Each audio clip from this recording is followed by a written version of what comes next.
Hey guys, I just wanted to hop on here today to show you a little bit of a color pencil layering technique that you can use in many of your projects in this class during our time together.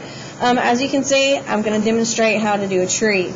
So the first thing you want to do is create an organic shape. Now what does organic mean? It means natural. And I'm going to use the Lotus color pencil. I'm using Prismacolor pencils, but whatever you have at home is fine. This one's a spring green. I'm going to use the side of my pencil to shade whatever object I am coloring solid first with the lightest shade. Now we have used this technique many times. We used it last year when we were learning how to draw pets and faces. So you want to start with your lightest color. Then you can use that same shade of green to go back and add details. I'm just pressing down for a darker, more layered effect. Now, when you're doing trees or anything organic, you can use the scribbles like you do when you're doing gesture drawings or shading.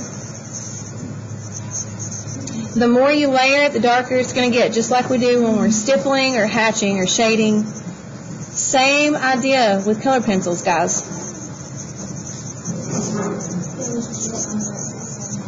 So you can just start adding little areas of leaves. Now, the next thing you want to do is find another shade. If you just have a basic set of color pencils, they usually have a light green and a dark green. So I'm going to go with the next shade I have, and it's grass green. And I'm going to start adding just a little bit more on the underside of all those little sections. Because we want to remember we shade the bottom of things if we don't really have a specific light source. We're just going to pretend like the light's coming from the top. And as artists, you have the liberty to do that. Now, after you've added a little bit of scribbles with that darker color, you can even add some shading, just like we did when we started, just to create a little bit more depth and dimension underneath those little areas where shadows would be.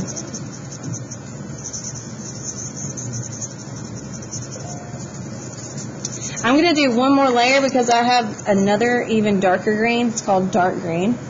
And I'm going to just add a little bit more pressing down just to add a little bit more contrast and depth right underneath all of those leaves. So you see how I took that tree from a random little blob shape to having some dimension and some interest and some layers.